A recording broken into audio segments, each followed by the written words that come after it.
Welcome to the Elite Growth Podcast, where we explore the strategies, tools, and leadership insights that help business scale faster and smarter.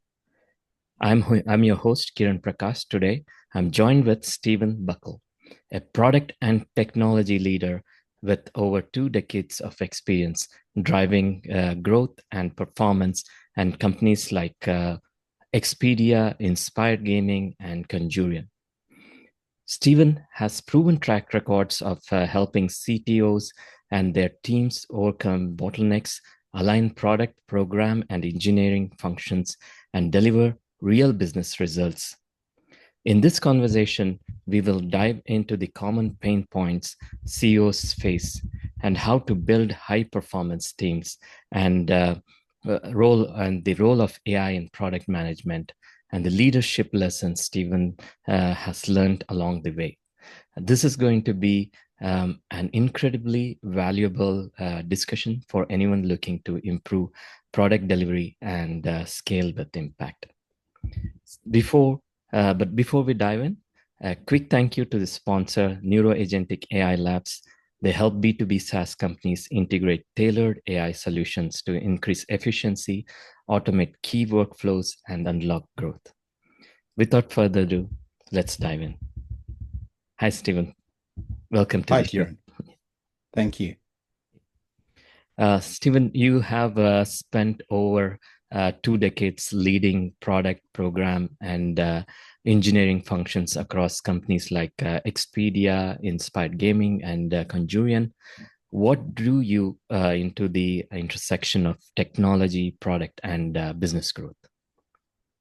Well, Kieran, it was my work in software startups. Across 6 different startups that I've worked in, you have to wear multiple hats. No area can be neglected. Expedia had a very interesting policy, the trifecta, which promoted an operating model of product, program, and engineering. And even there, although it wasn't a startup, in my data reliability engineering team, I wore all 3 hats. So I've never really had the luxury of focusing on just technology, just product, or just business growth. Excellent. Okay. Looking back, what's one pivotal moment that shaped your approach to delivering exceptional software products? Well, it was the failure of my first software company where I was chief operations officer. It was called Advanced Network Technologies, and it failed due to its lack of marketing. So I realized that the principle that if you don't tell people, then they won't know, applies both at a corporate and a personal level. A&T had the world's greatest unknown software product. This is something that I teach to all my software engineers. Show your work. Yeah, excellent. I think learning from failure, was it a quite a big impact on you? Like, did you financially, or like, did you have to work your way back and get on your foot? Well, no, I got other work quite quickly, Yeah. but there was a huge emotional impact because over the 6 years that I worked there, I invested so much of myself into the company. Okay. Yeah, because what I see in businesses, like 9 out of 10 plans don't work. Like, we need to rework, and then that's kind of a mindset we need to have. That's excellent. Yes, Yeah. Okay. absolutely. Um, yeah, you specialize working with CTOs of 100 million pound B2B companies. What are the most common challenges they face when it comes to product delivery and engineering performance? Well, the single most common challenge is the mechanistic way in which they treat their people. This is due to their background. Promotion due to skill alone. People are not robots or cogs in a machine. Even if you used to be a great developer, it may be hard to admit that this doesn't automatically make you a great leader. Even if you have an exceptional understanding of technology or the tech industry, this does not mean that you can inspire and motivate people. Edward Deci's groundbreaking 1971 paper, The Effects of Externally Mediated Rewards on Intrinsic Motivation, which highlighted the difference between intrinsic and extrinsic motivation, it highlighted the massive need to make people intrinsically motivated. This is done ultimately through allowing people to grow and in showing them their value and their contribution. Yeah, that's a very good insight actually. Like a lot of people don't think in that aspect, and not many people or managers which whom with have worked with, they are not Yep. trained in this aspect, and even I have never thought in this aspect. Like that's a very good valuable input. Okay. Thank you. And yeah, you have mentioned poor release quality, slow cycles, and weak integration with business goals. Why does these issues keep recurring in established teams? The answer is similar to the previous one in that people in leadership positions aren't necessarily trained leaders. But in terms of software development, many people misunderstand the complexity of building software products. On the input side, you have multiple input requirements: the needs of the stakeholders, reliability, security, speed of delivery, connectivity to other teams, regulatory compliance, and budgetary constraints, to name just a few. Uh, on the output side, you've got features, usability guides, feature and progress reports, quality and speed metrics, and ongoing support. And right in the middle, you have the needs of the engineering teams and their fellow teams, their desire to up their game, be heard, be respected, and have impact and progress. These are a recurring theme because humans automatically silo or blinker themselves by what they want and need rather than a holistic or empathic business view. What does my company need? Wow, that's a very big view. Like, yeah, I hope there are managers in my audience listening to this. This is amazing. The holistic approach, like it's and sometimes we just think that okay, our development team is not great and they're not doing Mhm, good, mhm. but it's about fixing everything around that. I think that's That's right. And look, I don't blame an individual for wanting to progress their own career, but you have to understand that that kind of hyper-focused personal behavior can lead to the downfall of big sectors of your company. Some people manage to hide that well, but other people not so much. So there is a danger in being hyper-focused on just yourself. okay. So, how do you help CTOs refocus on strategy instead of firefighting delivery issues? I think you covered most of it, but yeah. Well, it's by handling the tactics for them so that they can focus on the strategy, specifically the process engineering and the communications. On the technical side, I do this by balancing quality and speed, which I think we'll talk about. Um, when it comes to improving collaboration and communication between cross-functional teams, such as the front-end team, the back-end team, the data engineering team, quality assurance, or any other tribes, the three greatest factors are frequency, clarity, and balance. My role is to ensure that all three happen and that both positive and negatives are brought to light, that these are expressed as simply as possible, and that these meetings happen regularly, often, and they're as short as they can be. That's excellent. And and also it's when it comes to the teams, right? Like we have teams based in different countries, and it's all Mhm. um, they have each like region have their own different way of working, and their own fears and Yes, strengths. So we need to understand that as well. we do indeed. Yes. Mhm. So yeah. So you have led teams that have cut bugs by 89% and improve improved fix speed by 79%. What were the key changes that made this possible? These are very good results, what I'm seeing. And how did you make it happen? Okay, so I'm giving away the secret recipe here, but I'll cover it in brief. Okay. So number one, I created a universal bug portal that anyone could enter a bug about any product in the company. Hmm. Okay. And I similarly created a universal feature request portal, and they were both very easy to use with helpful guides on how to use them and movies and blogs and all the rest of it. Secondly, I standardized how bugs were scaled depending on company impact. For example, a priority one bug meant that the software was essentially non-functional because a major feature wasn't working. Okay. A priority four meant that a handful of users were affected or the effect was a trivial one. Okay. DRE, data reliability engineering, measured the number of bugs across the 10 data engineering teams in Expedia and on a weekly basis displayed all kinds of metrics for each team, including the count of bugs for each priority and the median time to fix, MTTF.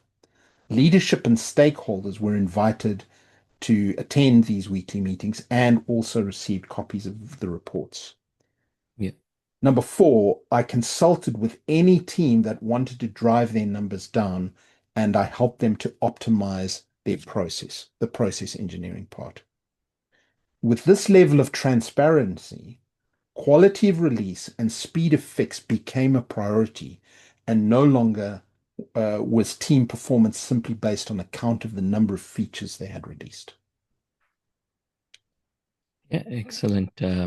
I think like yeah, the always we face the problem, and then because a lot of companies, the projects we work in silos, and then there Yeah. are possibility that a specific product issue might be causing the issue with has a dependent knock-on effect on other products, and having this unified like bug a place where they can um, log the issues and to manage everything within that. That's Mhm.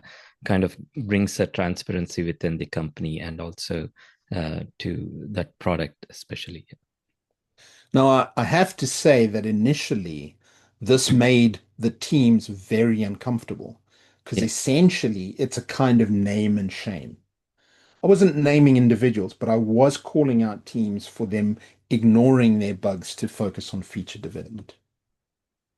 Yeah, and also like when you look at the whole like there might be a lot of bugs there and how to triage them, and the whole Yes, it's not just logging there, it's about how to the whole process around it to make sure exactly. the high priority bugs are picked up.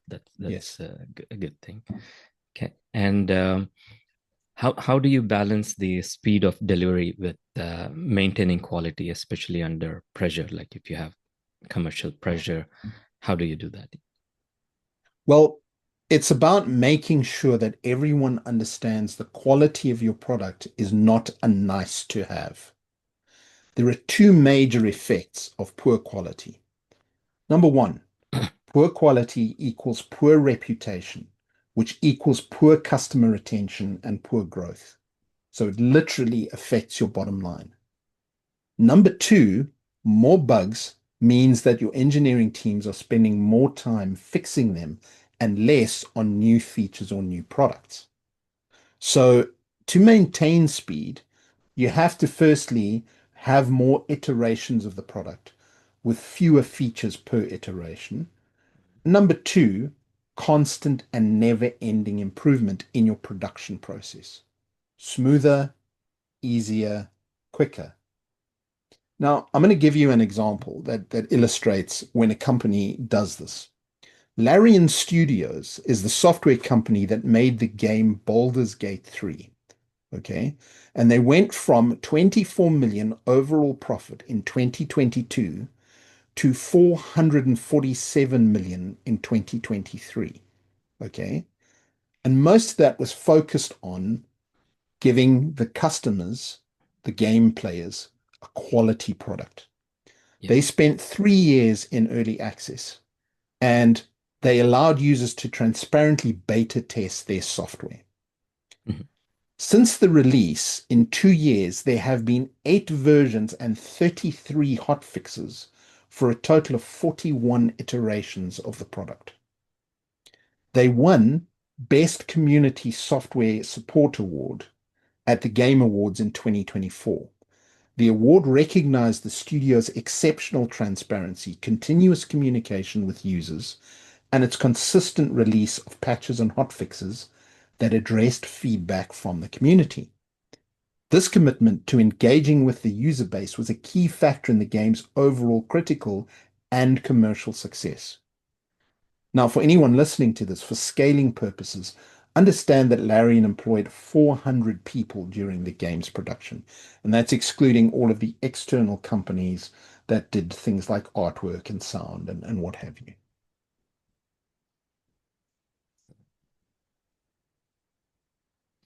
Okay. What role does developer experience play in the product success, and how can leaders improve it? Well, think of the production process as a machine with multiple interconnected moving parts.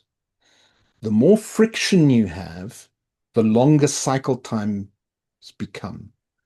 And that means it takes longer from idea to working version. So developer experience, or DX, plays a crucial role in optimizing the overall experience of developers interacting with the technical product. This role is becoming increasingly important as more companies realize its value. So here are some key responsibilities in DX. Usability, ensuring the digital or software product is easy to use and removing unnecessary steps when using an app.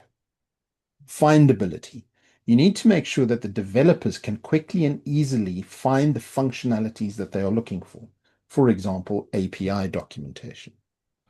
Credibility, you need to build trust with your users that your app or your software can solve their problems. Relationship building is particularly true in interfunctioning teams.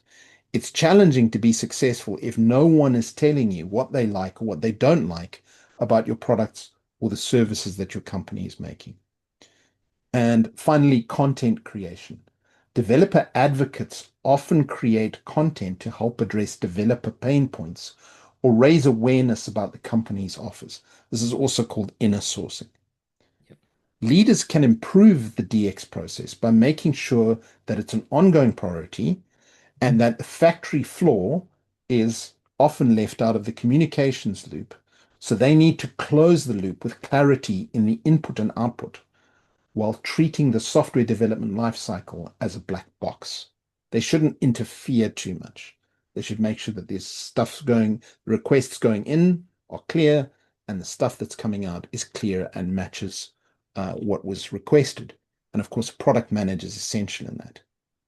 One of the major ways is to train your leadership in the iron triangle of project management. Fast, cheap, good. Pick any two. Okay. Everybody wants all three. You Oh, can't okay. have it. Pick Mhm. any two. That Fast, cheap, or good. that's good. Like what I see is you modularize and your explanation, the way you clearly articulate it's so good. Like it's Thank you, almost Karen. getting a proper project management lessons. Okay. Yeah, and also you talk about these sweet spot between where program when, product what, and engineering how meet. Can you explain how the leaders can achieve that alignment? When, what, and how? Absolutely. Yeah. There are 4 parts to this. Firstly, you've got to assign people to each role. Okay. Now, as a role, rather than a job title, these 3 roles can be split across one person, 2 people, or 3 people. So, in other words, it's possible to have a single person that does all 3 roles. Okay. This, assuming you've got three people, this is the trifecta working group. Okay. Next, you've got to make sure that each role honors its lane. Okay. In other words, don't step outside your lane. They Mhm. must behave as if they trust one another. For example, product and program do not tell engineering what software or methods to use. Things can be respectfully suggested, but ultimately they bear the responsibility for their own area, which is time or the product features or how it's done. Okay. As you've referred to, the what, the when, and the how. And this transparency about who's responsible for what needs to be apparent from outside the trifecta, the working group, so that, people don't blame the product manager when the implementation was badly done. Okay. Finally, nothing must impede the flow of communication from within the team and outward from the trifecta. For example, if a schedule has changed due to a conflicting project, because engineering teams often have multiple projects that they're working on, then everyone, the teams, the stakeholders, they must know that this conflict has caused a delay. Okay. Okay. Uh, Leadership in particular must take responsibility to funnel their requests through the product manager and not tap their favorite developer on the shoulder to bypass the process, which is something that happens a lot in business. Yeah. And just out of curiosity, do you use the agile methodology, or like what do you use for the I do, process? yes. I'm an absolute fan of Agile and Scrum in particular. Yeah. I have worked with teams where we've used Kanban, and I've also worked in teams where we kind of hybridize the two approaches, which we call Scrumban. Yeah. But it's all about sprints. In my world, this is 10-day sprints, two working weeks, Yeah. and the deliverable happening at the end of that 10-day period. So yeah, a lot of time we feel like 10-day week is very less, Yeah, yeah, and sometimes in planning it's very hard to really plan in a way that it fits in, but it's just getting used to it, like to make sure that you deliver part of the whole system, and then make absolutely. sure that all the user journeys are covered, use cases are complete. Yeah, that's yeah. uh, that's a challenge, but yeah, we get used to it. Okay. How do you bring different stakeholders, from executives to developers, into shared vision and vision for the product? Storytelling. Yeah. Okay. It begins by collecting the most comprehensive list of stakeholders that you can manage. And you must note that the product manager or the product owner is a stakeholder and often has to add components like security, regulatory compliance, and budgetary constraints, as well as their own creative unifying thematic ideas. Then they get the wish list from the stakeholders, and they get each stakeholder to rate which feature requests are the most important to them and why. Then the product manager has to do their own rating of each feature's business benefit.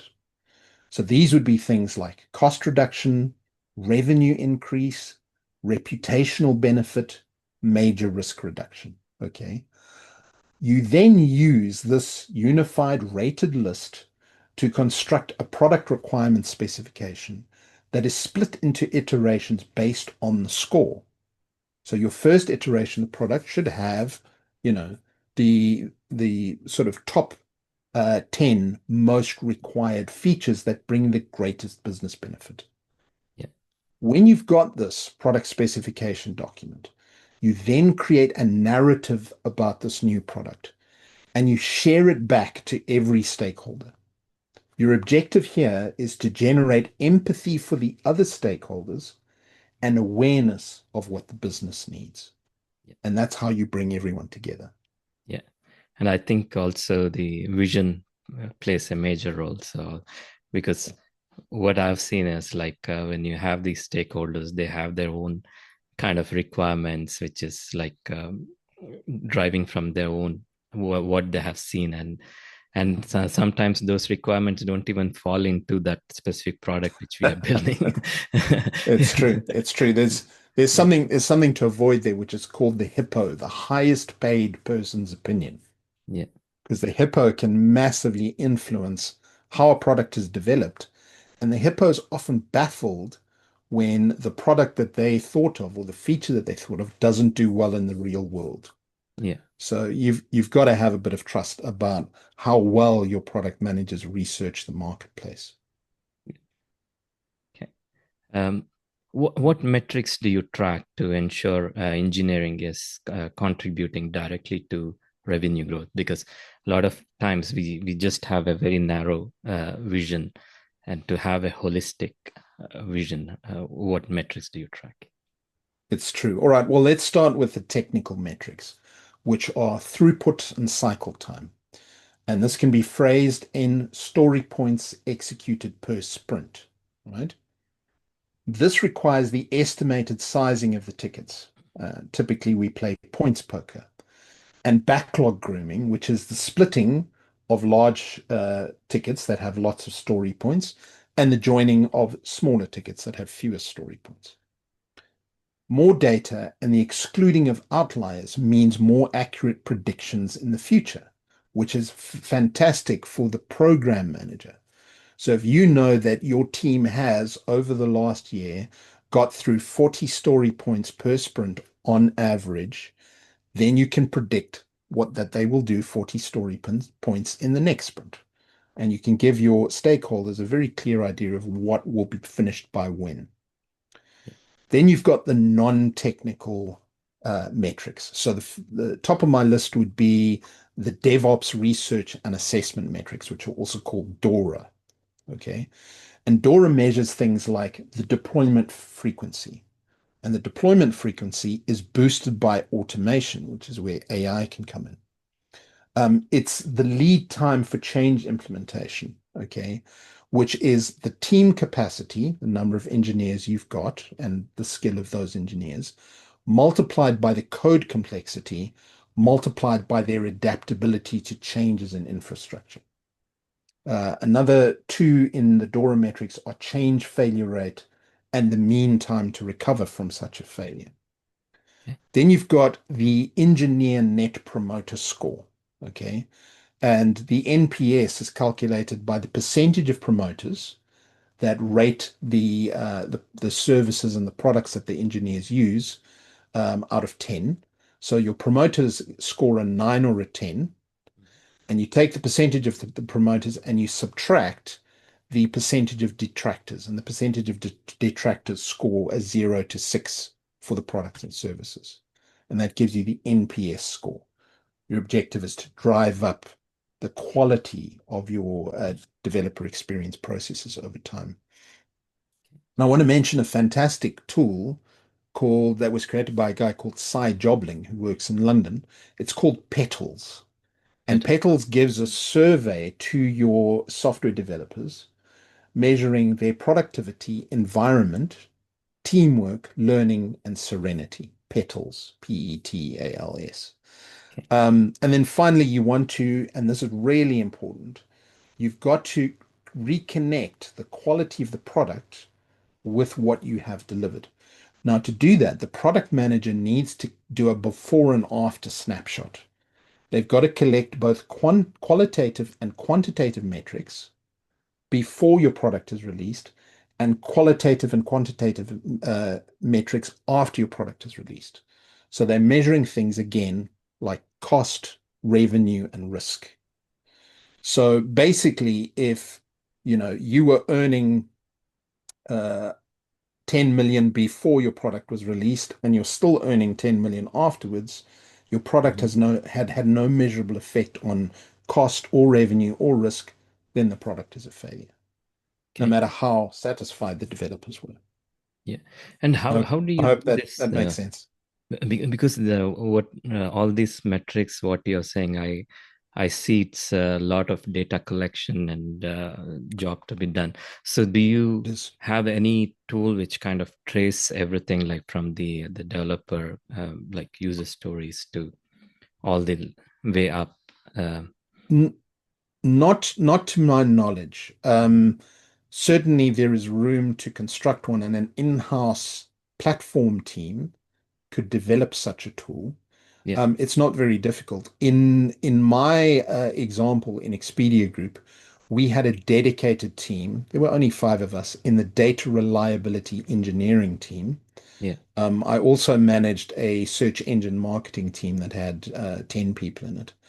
But the dedicated team would set up the analytics dashboards, produce all those metrics that we've just spoken about. And again, they would be discussed in the weekly data reliability meeting. okay. Yeah, I think as you mentioned, there's really need of kind of a product which can Yeah. automate these. Or a team, or a DX team, or a DRE team. Yeah. Yeah. And the reason I say is because right now um, building this software it has become so easy with all the AI tools, and it's just Yes. the right data you need to plug into it, and then Exactly yeah, so. Yeah. yeah, okay.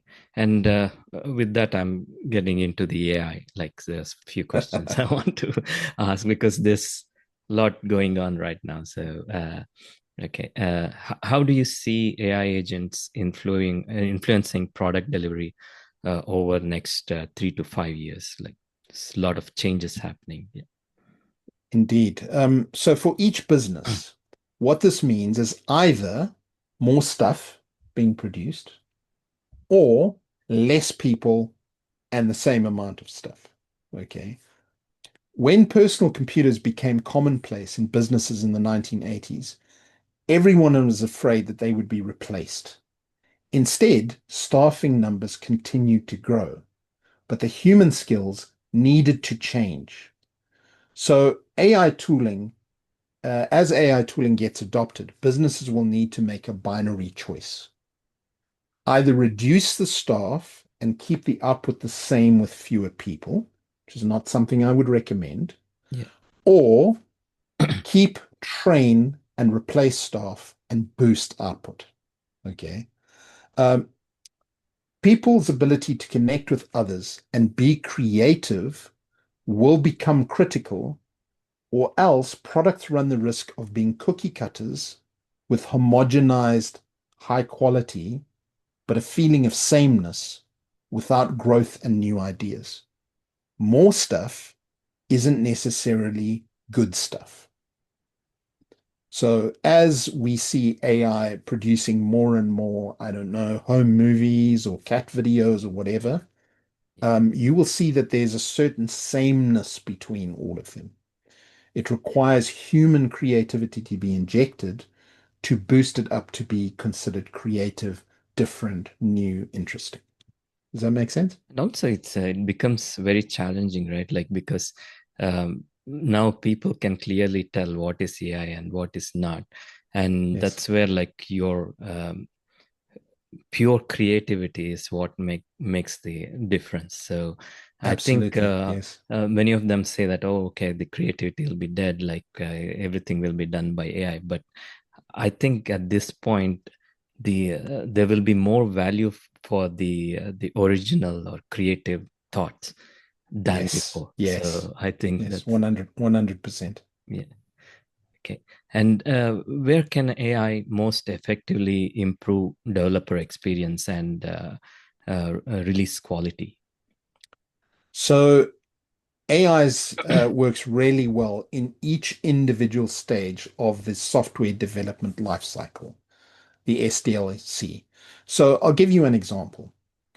Here's a six-part flow: planning, coding, code review, QA, release, and documentation.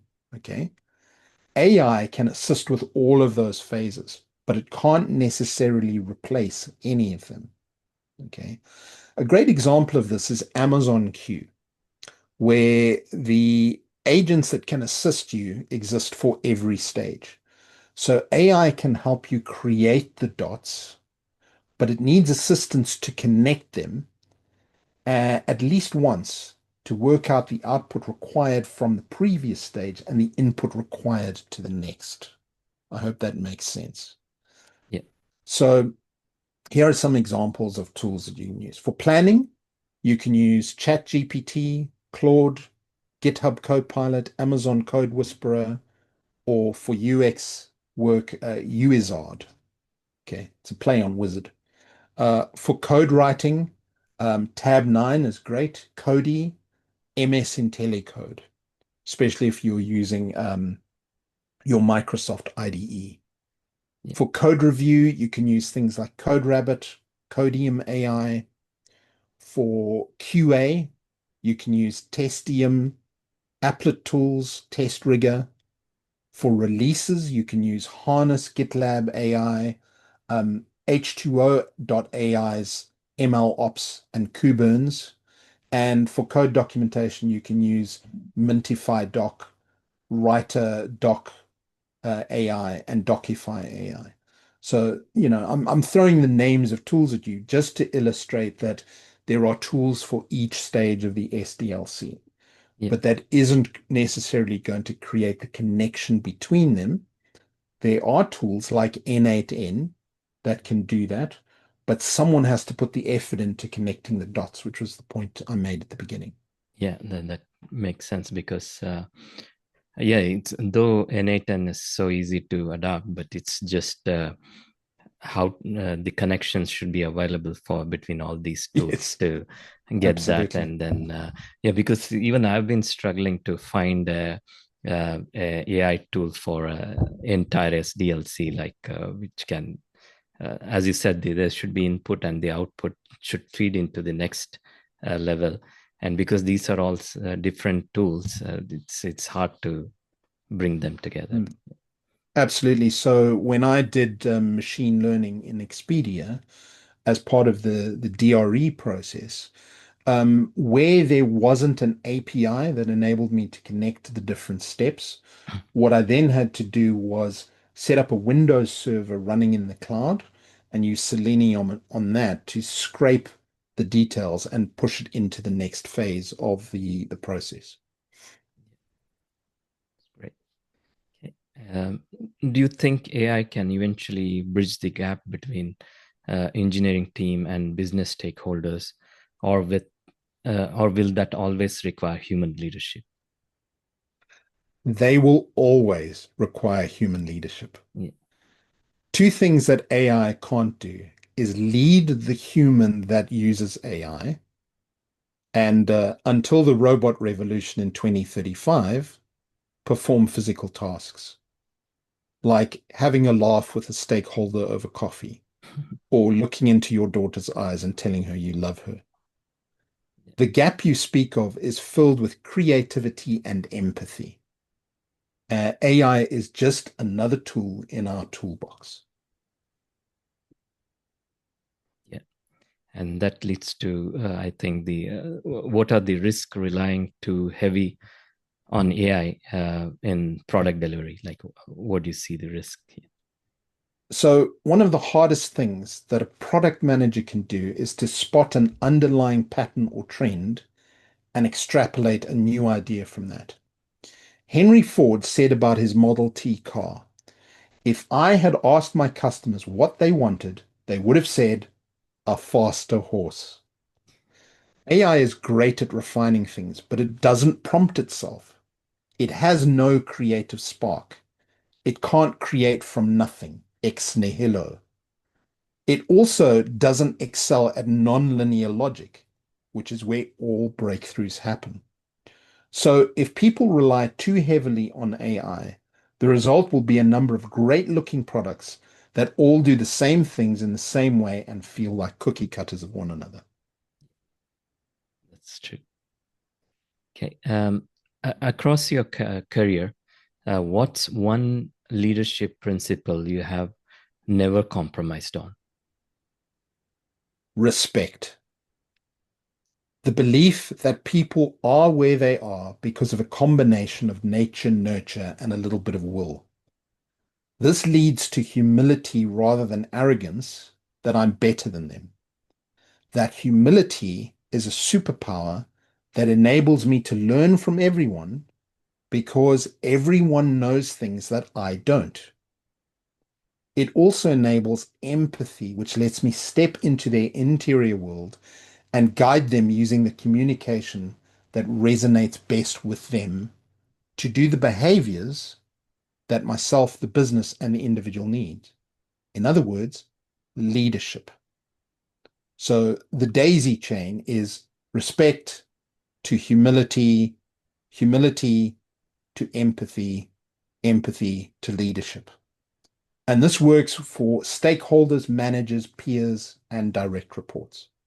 Yeah, I definitely think that we need more leaders like you in the team. Definitely.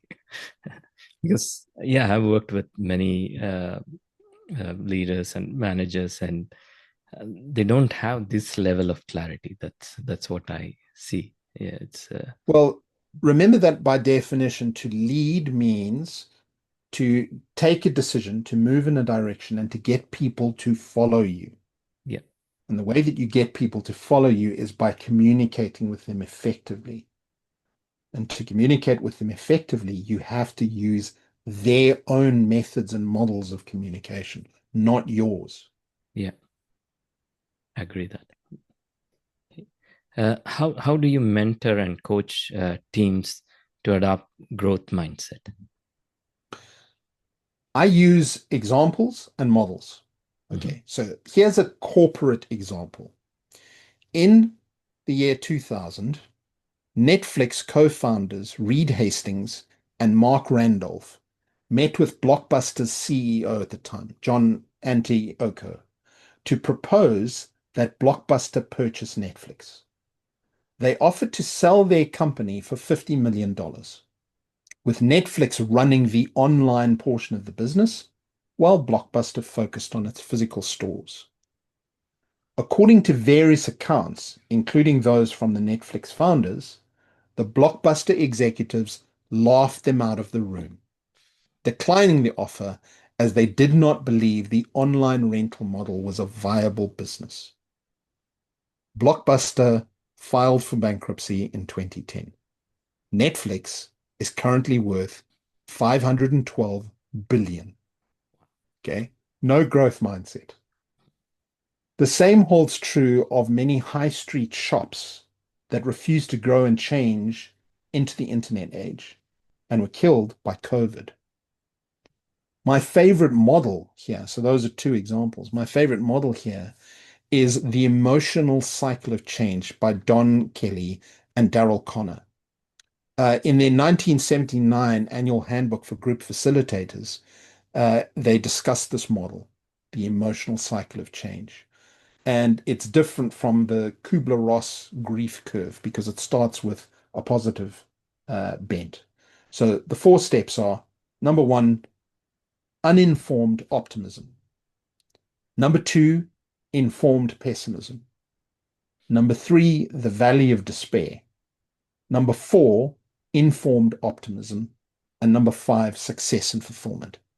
So those four stages are the emotions that every person goes through when they are using growth mindset and trying to improve themselves. Let's say you're learning the guitar. You will hit a valley of despair when you think you're never going to get it.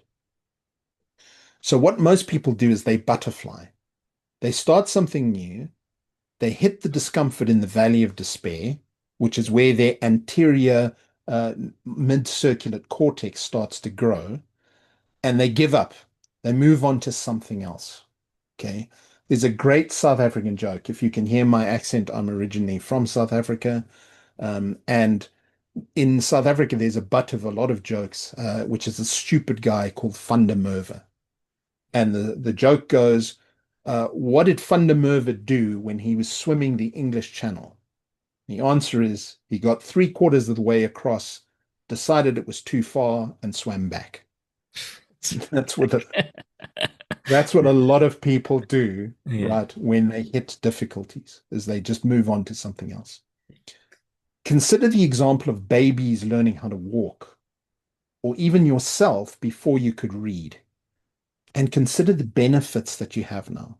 I mean, how many parents look at a child that isn't walking and go, they haven't learned to walk within 3 months. They're never going to get this. I'm giving up on this kid. No parent does that. And every kid learns how to walk. Okay. What amazing outcomes wait you on the other side of your next valley of despair?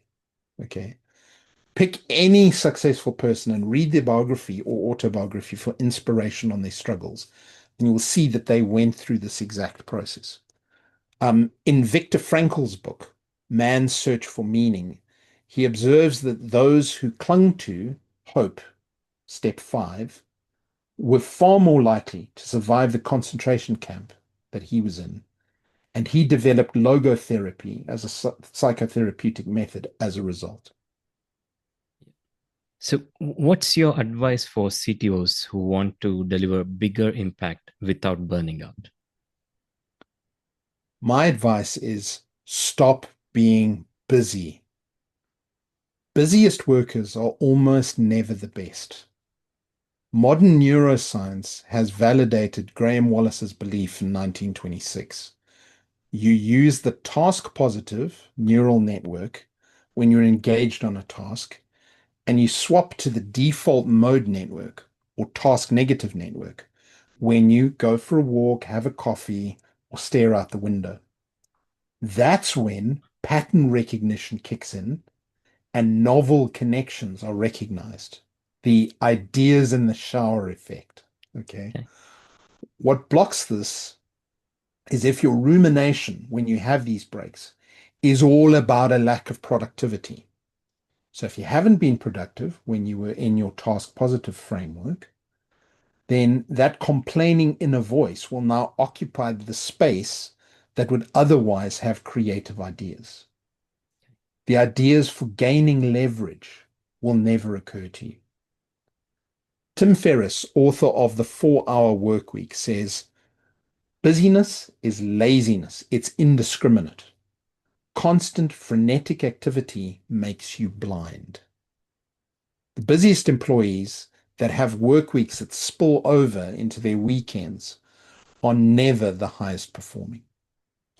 You should have 4 hours of blocked out, super intense flow each weekday and non-meeting gaps for deep thought and contemplation. Most individuals don't cycle those. Okay, let's jump into rapid fire.